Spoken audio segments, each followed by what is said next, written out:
Dobrý deň. Tak, spracoval som to. Jadrom bolo to, čo ste priniesli na stretnutie, plus zapracoval som tie požiadavky a pripomienky, čo sme si povedali. Celková šírka domu 13,6 metra na dĺžku 13,4 metra, vyšlo to skoro ako štvorec. Vstup do rodinného domu, tu nachádzame sa v miestnosti s názvom Zádverie, tu by mohla byť nejaká botníková skriňa, tu záchod, WC, malé umývadlo,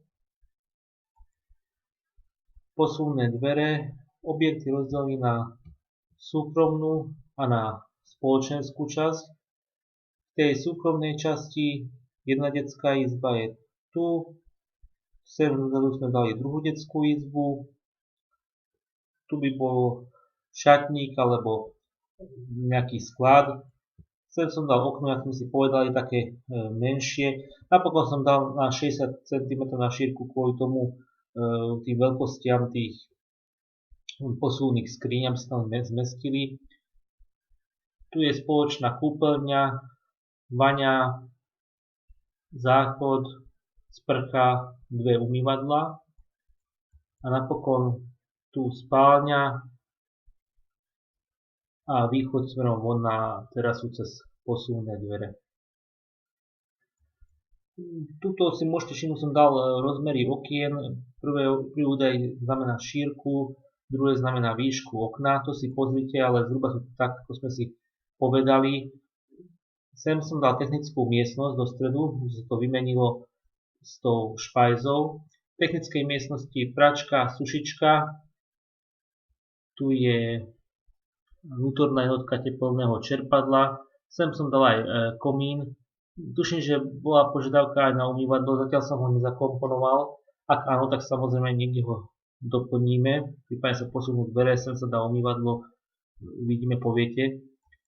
V tej spoločenskej časti, spoločenská časť skladá sa z kuchyne, jedálne a obývacej izby. Kuchyňa je taká, som povedal, súkromnejšia, čiže uzavretá. Sem som dal takú priečku, to znamená, ak tuto bude návšteva sedieť, tak bude tam bránený ten výhľad do tej kuchyne. Do špajze je prechod cez dvere kuchynskej linky. Tu je chladnička, tu je ten prechod do špajze spomínaný a tu je mikrovlnka spolu s rúrou, dres pod tým umývačka riadu a napokon elektrická varná platňa spolu s digestorom. V jedálni je okno zatiaľ uvažované až po zem, šírky 1200. Tu je kozubová vložka, teda kozub, televízor, obývacia izba. A tu je výstup smerom von na terasu cez posuvné dvere. Terasa je takto nejakých 5 metrov necelých krát 3,7 metra. Tu je jeden stĺp.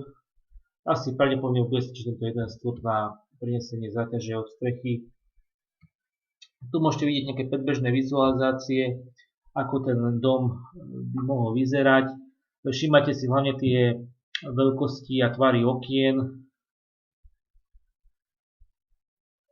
Pozrite sa na to celé, dajte mi vedieť, ak sú nejaké zmeny, samozrejme ich zapracujeme. Pekný deň.